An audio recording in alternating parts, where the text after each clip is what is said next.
অবহেলার কারণে কোনো যাত্রী হজে যেতে না পারলে হজ এজেন্সিকে সে দায় নিতে হবে বলে জানিয়েছেন ধর্ম উপদেষ্টা। দুপুরে সচিবালয়ে 2025 সালের হজ ব্যবস্থাপনার অগ্রগতি নিয়ে এক ব্রিফিংয়ে এমনটা জানান তিনি। মানুষের মধ্যে যারা পথের ব্যয় নির্বাহ করতে সক্ষম তাদের উপর আল্লাহর সন্তুষ্টি অর্জনের লক্ষ্যে কাবা ঘরে হজ পালন করা ফরজ। এমনকি হজ ইসলামের অন্যতম স্তম্ভ ও মৌলিক ইবাদত। আত্মিক উন্নতি, সামাজিক সম্প্রীতি ও বিশ্ব ভ্রাতৃত্ব প্রতিষ্ঠায় হজের গুরুত্ব সর্বাধিক। মুসলিম বিশ্বের ঐক্য সংহতি গড়তেও হজের ভূমিকা খুবই গুরুত্বপূর্ণ। তাই 2025 সালের হজ ব্যবস্থাপনার অগ্রগতি বিষয়ে সংবাদ সম্মেলন আয়োজন করে ধর্ম মন্ত্রণালয়।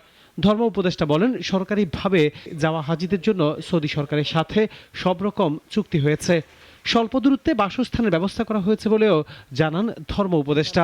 হাজিদের সুবিধার্থে প্যাকেজ 1-এর বাড়ি ভাড়া ও পরিবহন বাবদ দেওয়া টাকা সমন্বয় করে এই প্যাকেজের হাজিদের জন্য 3 কিলোমিটার 2 কিলোমিটারও কম দূরত্বে বাড়ি ভাড়া নিয়েছি। এখনও অনেক বেসরকারি এজেন্সি হজ সংক্রান্ত নানা চুক্তি করেনি। তাদের জন্য সৌদি সরকারের শেষ সময় বেঁধে দিয়েছে 14 ফেব্রুয়ারি পর্যন্ত। বেসরকারি এজেন্সিগুলো তাদের অধীনে নিবন্ধিত হজ যাত্রীদের জন্য সৌদি সরকারের গাইডলাইন অনুসারে কাজ করে যাচ্ছেন। অনেকের কার্যক্রম বেশ সন্তোষজনক, আবার অনেকে ধীর গতিতে চলেছেন।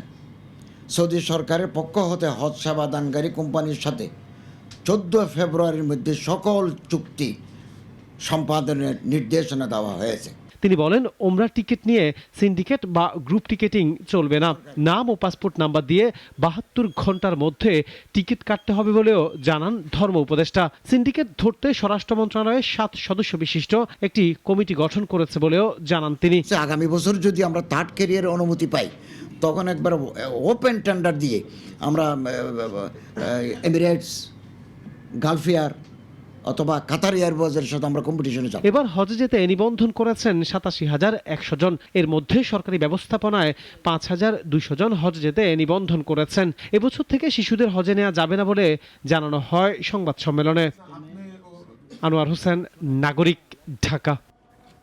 250-টিরও বেশি ডিজাইন অপশন নিয়ে ওয়ালটন স্মার্ট ফ্রিজ, বোঝে আপনার প্রয়োজন।